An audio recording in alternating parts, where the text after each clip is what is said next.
एक स्कॉटिश मला माहिती आहे की आता मी जे काय बोलणार आहे त्याच्यामध्ये फारसा तुम्हाला इंटरेस्ट नाही आहे, पण तरी पण आता मी कशासाठी गेलो होतो हे तुम्हाला सांगणं गरजेचं आहे. आणि याच्यामध्ये तुम्हाला दुसरीकडे कोणाकडे तरी जाऊन तुम्हाला काय वाटतं असं होणार नाही तुमचं. त्याच्यामुळे तुम्हाला आता या विषयामध्ये किती इंटरेस्ट असेल मला माहिती नाही. एक फार चांगलं वाक्य आहे त्या एका स्कॉटिश साहित्यिकाचं, आणि त्याच्यानंतर ते बऱ्याच लोकांनी वापरलं. मला सुटलं लेनिनने वगैरे पण ते नंतर त्या गोष्टी यूज केल्या थोड्याशा वेगवेगळ्या पद्धतीने, की तुमच्याकडची लहान मुलं कोणती गाणी गातात सांगा, मी तुमच्या देशाचं भविष्य सांगतो, असं ते वाक्य होतं. मला थोडंसं ते बदलावंसं वाटतं, आणि ते बदललेलं वाक्य असं आहे की तुमच्याकडे ट्रॅफिकचा तुम्ही केऑस दाखवा किंवा तुमच्याकडची ट्रॅफिकची परिस्थिती दाखवा, मी तुम्हाला तुमच्या देशाचं भविष्य सांगतो. आज मुंबई ही जी शहर आहेत, खास करून मुंबई, ठाणा, पुणा, नाशिक, नागपूर, संभाजीनगर किंवा इतरही आपली अनेक शहरं जी उभी राहत आहेत, यातल्या बऱ्याचशा सगळ्या शहरांमध्ये आज खूप मोठ्या प्रमाणावरती रिडेव्हलपमेंटची कामं मोठ्या प्रमाणावरती उभी राहत आहेत, आणि सरसकट सर्रास सगळ्या ठिकाणी ह्या गोष्टी होत आहेत. त्याच्यामध्ये प्रचंड मोठ्या प्रमाणावरती अनधिकृत गोष्टी पण होत आहेत. आज जिकडे 50 माणसं राहत होती त्या ठिकाणी 500 माणसं राहायला आली आहेत एका जागेत. माणसं वाढली आहेत, त्यांच्या गाड्या वाढल्या आहेत, ट्रॅफिक वाढलं आहे, आणि ते सगळ्या गोष्टी रस्त्यावरती आल्यात. म्हणजे साधारणपणे 26 जुलैला जो पाऊस पडला होता तो साधारणपणे काहीतरी, मी चुकत नसेल तर काहीतरी 900 इंच वगैरे काहीतरी पाऊस एका दिवसात पडला होता. परवाचा पाऊस साधारणपणे 400 इंच वगैरे पडला, बरोबर ना? या 400 इंचामध्ये जर ज्या प्रकारचा केऑस आपण मुंबई उपनगर आणि इतर आजूबाजूच्या शहरांमध्ये बघितल्यानंतर आपल्या लक्षात येईल की रस्ते कमी आहेत, ट्रॅफिकला शिस्त नाही, कोणी कुठेही गाड्या पार्क करतायत, काहीही चालू आहे. आणि अशा परिस्थितीमध्ये याचं जर उत्तर आत्ता सापडलं नाही किंवा याच्यावरती जर समजा आत्ता काम नाही केलं राज्य सरकारने, काय झालंय, आपण कबुतरं, हत्ती आणि इतर गोष्टींमध्ये आपण इतके अडकलोय की या ज्या मूलभूत समस्या ज्या आहेत याच्याकडे कोणाचंच लक्ष नाही. म्हणजे लोकांना गाड्या पार्क करण्यासाठी म्हणून ज्या पार्किंग लॉट जे उभे करायला पाहिजेत सरकारकडनं किंवा महानगरपालिकेकडनं, काही केलेत, नाशिकला भागले, पण लोक तिकडे जात नाहीत. मला असं वाटतं की या ठिकाणी लोकांनी गाड्या पार्क करणं, जिथे पार्किंग नसेल तिकडे, आणि या प्रकारची एक शिस्त लावणं गरजेचं आहे.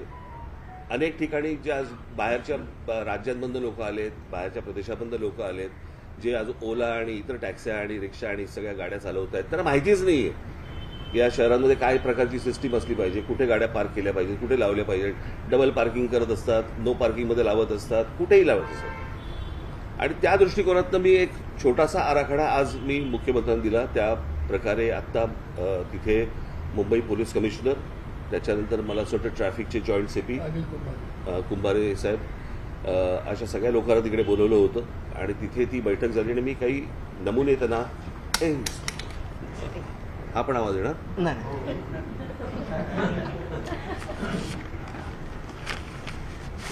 हे नमुने मी त्यांना सांगितले, आणि मी त्या प्रकारची एक सिस्टीम लागल्यावरती वर्तमानपत्रामध्ये जाहिरात देऊन एक आपण गोष्ट बघितली पाहिजे की साधारणपणे जास्ती आकाराचा दंड किंवा जेल या गोष्टीला लोक घाबरतात. त्याच्यामुळे दारू पिऊन गाडी चालवणं हे आता जवळपास बंद झालेलं आहे, बरोबर.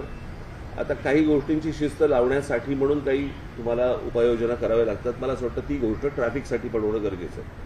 अनेकदा आपल्याकडे नो पार्किंगचे बोर्ड लावलेले असतात, कोणी वाचत नाही, कोणी पाहत नाही, काही नाही. आणि त्याच्यातला एक सोपा मार्ग म्हणून मी काही गोष्टी आता मुख्यमंत्र्यांकडे पण दिल्या, सीपींकडे पण दिल्या, जॉईंट सीपींकडे पण दिल्या, आणि त्याच्यावरती आता वर्किंग ते करून पुढच्या काही दिवसांमध्ये साधारणपणे मोठे एक, मी 2014ला मी सांगितलं होतं की छोटी छोटी जी मैदानं आहेत त्या मैदानांच्या खाली तुम्ही साधारणपणे 500 गाड्या, 800 गाड्या, 1000 गाड्यांचं पार्किंग होऊ शकतं. आणि त्या प्रकारची टेक्नॉलॉजी जगभर आहे. मैदानं जाणार नाही, ती पार्किंग झाल्यावरती मैदानं तशीच्या तशी इंटॅक्ट राहतील. मुलांना खेळण्यासाठीची जी मैदानं आहेत ती मैदानं कुठेच जाणार नाही.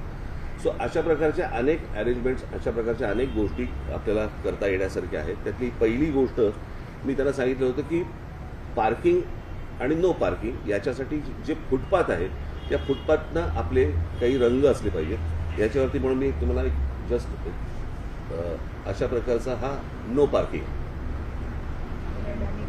रेड आणि ब्लॅक म्हणजे तुम्हाला साधारणपणे अंदाज येईल. हा साधारणपणे मी आत्ता इथलेच फक्त फोटो काढून मी जस्ट मला दाखवलं. या प्रकारचे इथे गाड्या पार्क करायच्या नाहीत आणि केल्या तर काय प्रकारचं त्यांना शासन होऊ शकतं किंवा काय प्रकारचं त्यांना दंड आकारला जाऊ शकतो यावरती आता मला असं वाटतं राज्य सरकार त्याच्यावरती काम करतं.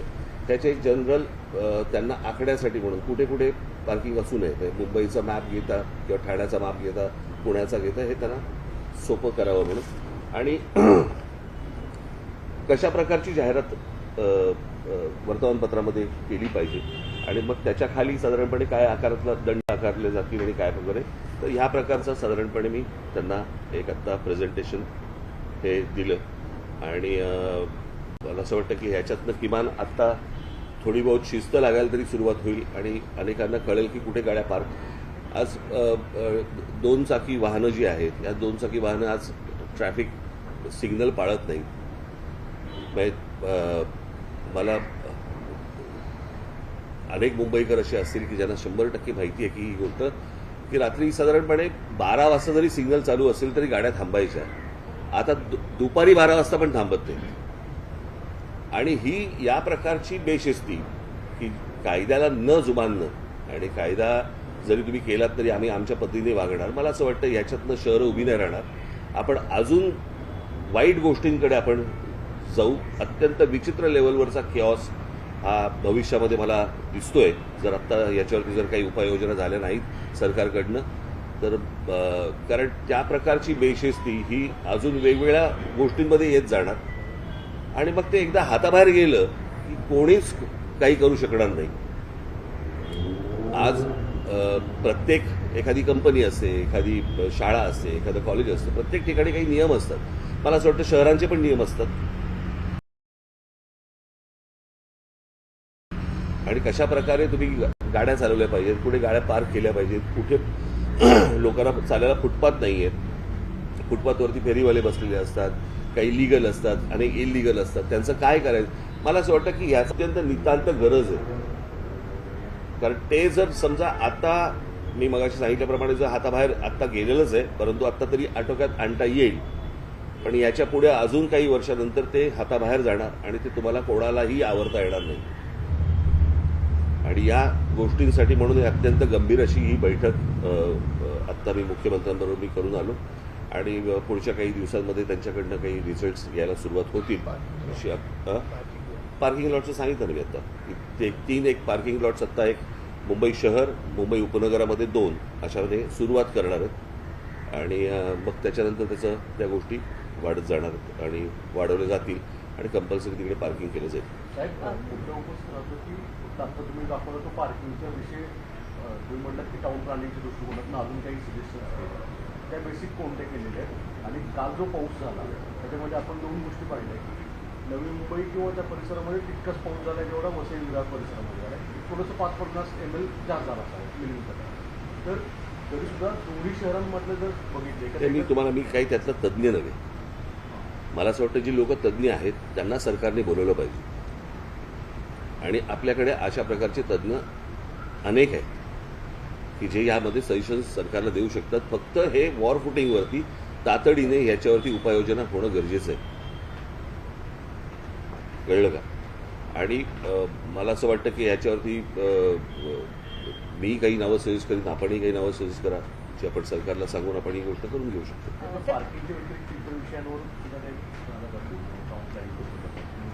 नाही, आत्ता मला असं वाटतं हा विषय सगळ्यात गंभीर विषय आहे आणि तो म्हणजे ट्रॅफिकचा. कारण त्याच्यामुळेच तो सगळ्यात जास्ती केऑस. आता गणपती येतील बरं का, त्या सगळ्या गोष्टी सुरू होतील आणि बस चाललंय म्हणून चालवत राहायचं असं नाही होऊ शकत. काही वर्षांपूर्वी मुंबई महानगरपालिकेनं विशेषतः शहर परिसरामध्ये अनेक विकासकांना जागा या वेगळ्या एका सेक्शनखाली सार्वजनिक पार्किंग उपलब्ध करून देण्यासाठी दिलेल्या होत्या.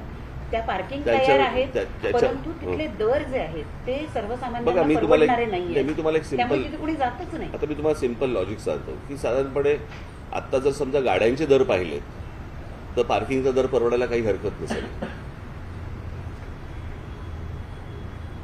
तुम्ही जर गाड्यांचे आत्ता सगळे दर बघा ना आता काय आहेत ते, आणि साधारणपणे महिन्याला 2,000 आणि महिन्याला 1,500 आणि महिन्याला असे जर समजा 3,000 समजा असतील, बरोबर आहे, तुमची गाडी सेफ राहते, गाडी रस्त्यावरती त्रास देत नाही. सगळ्याच गोष्टी फुकट नाही मिळू शकत ना.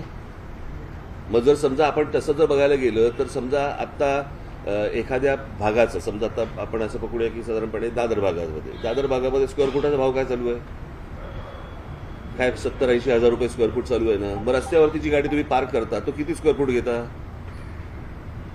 ते स्क्वेअर फुटात मोजायचे का आता? हा, असं करून नाही चालणार ना. मला असं वाटतं प्रत्येकाने या गोष्टींचा विचार केला पाहिजे. म्हणजे प्रत्येकाने याचा अर्थ माझ्या सकट सगळ्यांनी, मे बी काय दुसऱ्यांना फक्त बोटं दाखवते अशाचा भाग नाहीये. प्रत्येकाने या गोष्टींचा विचार केला पाहिजे. ही बर्बाद होतील शहरं, आणि आता आपण बर्बादीकडे चाललेलो आहोत. कशाचा पायपोस कोणात नाही. आज मुंबईमध्ये एवढ्या एजन्सीज काम करत असतात, म्हाडा आहे, मुंबई महानगरपालिका आहे, इतर सगळ्या, कोणाच्या एकत्र बैठका होत नाहीत. आपण दरवेळेला सगळ्या गोष्टी विनोदाने म्हणत असतो की हे खणून गेले की हे येतात, मग हे खणून जातात, मग हे आपण विनोदाने बोलतो. पण मला असं वाटतं की ह्याचा एकदा काहीतरी सोक्षमोक्ष लागला पाहिजे ना. त्याचं उत्तम उदाहरण म्हणजे परवा तो मोनोचा जो प्रकार तो काय झाला, ती तिरकी झाली. बरं, मी आता हे गेले अनेक वर्ष सांगतोय, रोज या शहरांवरती माणसं आदळत आहेत, रस्ते मोठे होत नाहीयेत, इमारती वरती चाललेले आहेत. नाही, मी आता त्या सीपींशी पण मी तेच बोलत होतो की आता हे तुमचा काय तो सी लिंकला तिथे त्या ब्रिज कॅन्डीच्या इकडे एक पार्किंगचा लॉट केला होता, तो काही प्रेशरने काढायला लावला.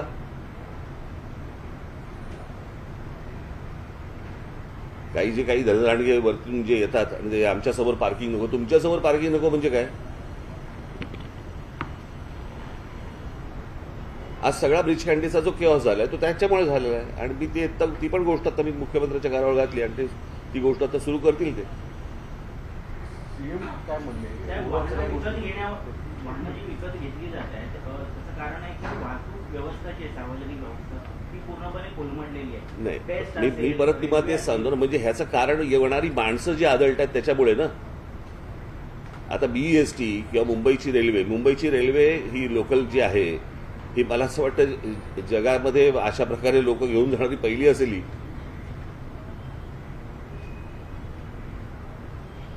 ज्या प्रकारे लोक रोज लोकलमधनं प्रवास करतात हे थक्क करणार आहे. त्याच्यातही तुम्ही रोज रेल्वे चालू आहे, पण मी माझा मूळ मुद्दा येतो की ही माणसं येणारी थांबवली पाहिजेत. तुम्हाला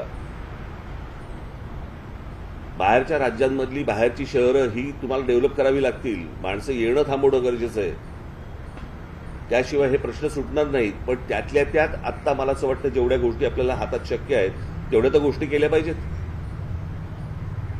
मी दरवेळेला सांगत असतो की बाबा 4 प्रकारच्या जमिनी आहेत. एक आहे मुंबई महानगरपालिकेची, एक आहे राज्य सरकारची, एक आहे केंद्र सरकारची आणि एक आहे खासगी.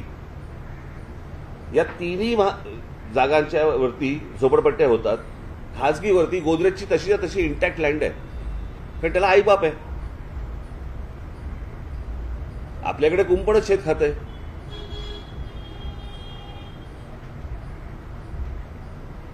आणि त्याच्यामुळे आज ज्यांना तुम्ही गाड्यांची लायसन्सेस देताय त्यांना हे शिकवले जात नाही कुठे गाडी पार्क करायची आणि कुठे कसं वागायचं.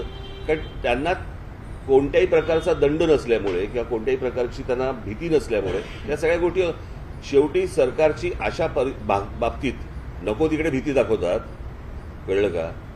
की तुम्हाला काय ते नवीन काय फ्रेज आली, नक्षल काय, शहरी नक्षल, अर्बन नक्षल. हा, अर्बन नक्षल. ते अर्बन नक्षलपेक्षा इथे शिस्त लावा ना.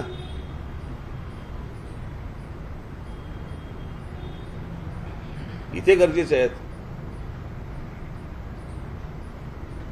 उद्या ज्या प्रकारच्या जमिनी ज्या त्या गौतम अदानीच्या घशात घातल्या जात आहेत, काय होणार मला जर सांगा. तिकडे त्या धारावीमध्ये कुठचे रस्ते आणि कुठचं काय करणार आहेत. आपल्याकडे नुसत्या स्कायस्क्रॅपर्स होत आहेत, उंच इमारती होत आहेत, परंतु खाली काय आहे. आज पुण्यासारखी परिस्थिती. पुण्यात तुम्ही जाऊन बघा, तुम्ही थायलंडला जाऊन बघा. नुसते मोनोरेल्स आणि ह्यांच्या तुमच्या फ्लायओव्हर्स आणि ब्रिजेसने ह्यांनी नाही प्रश्न सुटणार. तुम्हाला व्हेकल कंट्रोल करायला लागतील. आज अनेक ठिकाणी तुम्हाला आठवत असेल, मागे एक आंदोलन झालं होतं, तुम्हाला आठवत आहे, आम्ही पक्षातर्फे घेतलं होतं खोट्या टॅक्सी आणि खोट्या रिक्षांचं. आज असंख्य प्रमाणामध्ये, हजारोच्या प्रमाणामध्ये आज तुम्हाला खोट्या टॅक्सी आहेत, खोट्या रिक्षा आहेत, ज्यांना लायसन्सेस नाही आहेत. कोण चालवतंय, कोणाच्या नावावरती परमिट आहे, कोण चालवतंय, काही नाहीच आहे. त्याला दरबंदच नाही. त्याला याचं कारण कोणी तपासणार नाही, कोणी त्याच्यावरती विचार करणार नाही. चिरबिरी घेऊन सगळे सुटणारे आहेत. असं शहर नाही उभं राहू शकत. त्याच्यामुळे आजचा माझा जो विषय होता तो हा होता. आणि माझी तुम्हाला सगळ्यांना विनंती आहे की विनाकारण आत्ता मला इतर कुठचेही पॉलिटिकल प्रश्न न विचारता कृपा करून जर समजा या विषयाचं गांभीर्य राखून जर समजा तुम्ही हा विषय लावलात तर मला आनंद होईल त्या गोष्टींचा. एवढीच फक्त माझी तुम्हाला विनंती आहे.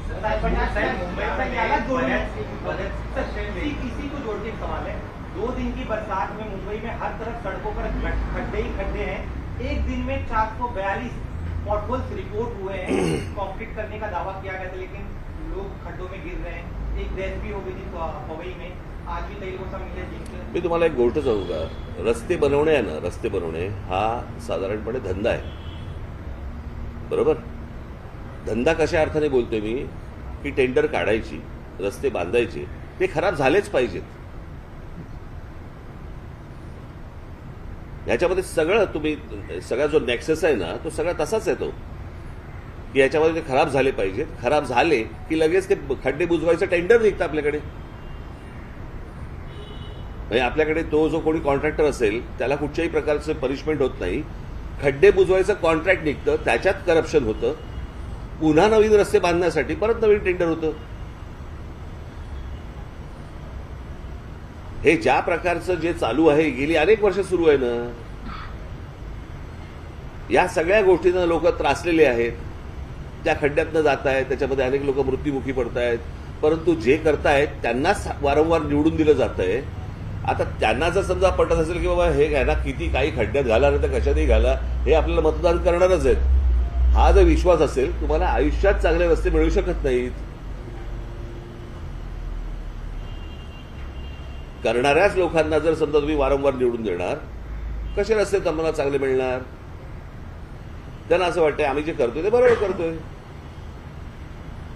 त्याच्यामुळे 400 खड्ड्यांचं काय घेऊन बसलात तुम्ही. आणि हा विषय फक्त मुंबईचा नाही आहे, हा सर्व शहरांचा विषय आहे. फक्त काय आहे प्रॉब्लेम, जे बाहेरच्या राज्यांमधून येतात त्यांना महाराष्ट्रातले खड्डे दिसतात, फक्त त्यांची राज्य खड्ड्यात गेलेली दिसत नाहीत.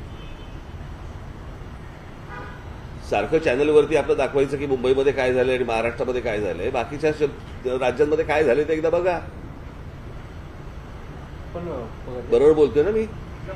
हे आता सीएमएनडी काय म्हणतं आणि मुद्दा परत उपस्थित राहतो की तुमचं म्हणणं आहे की शहरांमध्ये मुंबई सॉरी बघा ऐकलं नाही मी. सीएम तुमच्या सगळ्या गोष्टीवर त्यांचं काय म्हणणं आलं सीएमचं. आणि दुसरं त्यालाच लागू तुमचं सगळ्यात मूळ मुद्दा परत असं येतो की मुंबई शहरावर सगळ्यात जास्त लोड येणं.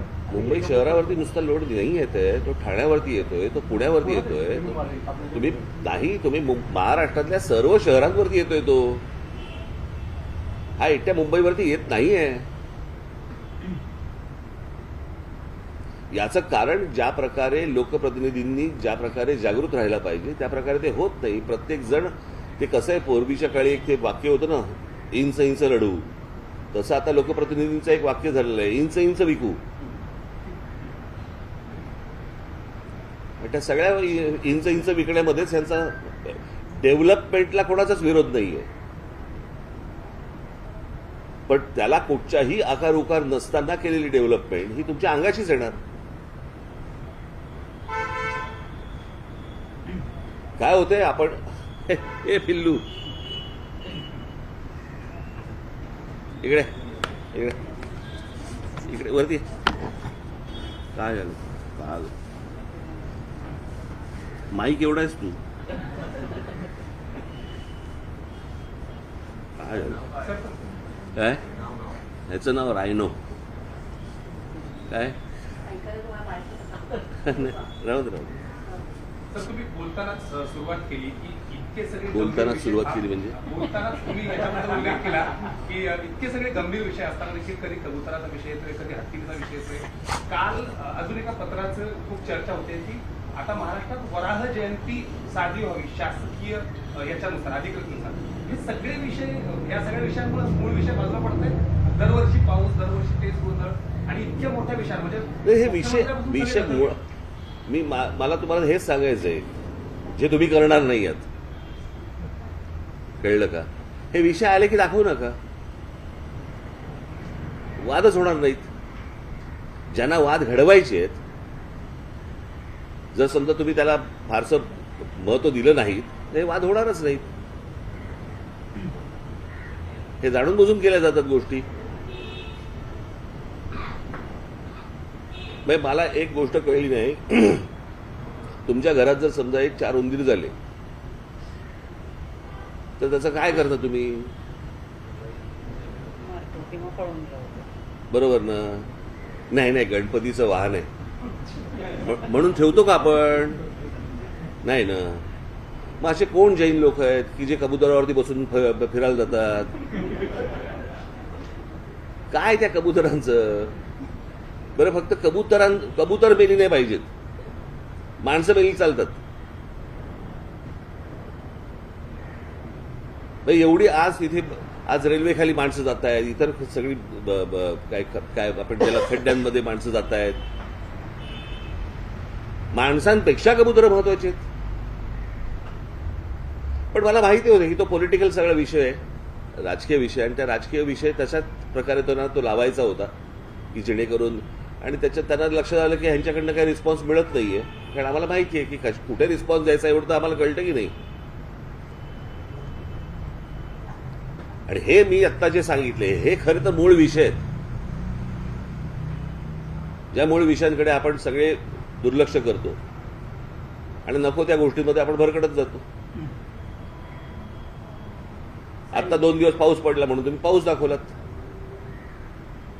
इन्फ्रास्ट्रक्चर डेव्हलपमेंटवरती इतका भर दिला असं सरकारकडून, परंतु टाउन प्लॅनिंग या बेसिक विषयाबद्दल कुठल्याही राजकारणी तुमच्याखेरीज बोलताना दिसत नाही.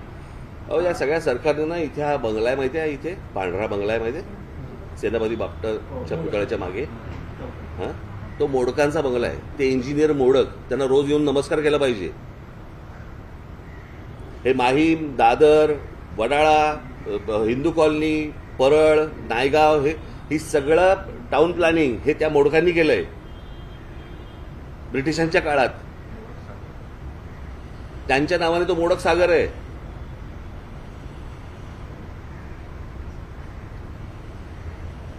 ह्या गोष्टी आपल्या समोर आहेत ना.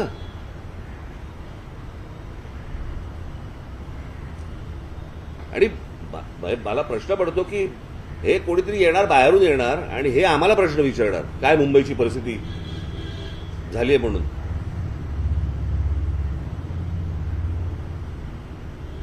तो जो बाहेरून जो लोंढे येतात त्याच्यामुळे अनेक गोष्टी इथे उभ्या राहिल्या, अनेक प्रॉब्लेम्स इथे उभे राहिले. बरं, हे काय मुंबईचं नाही,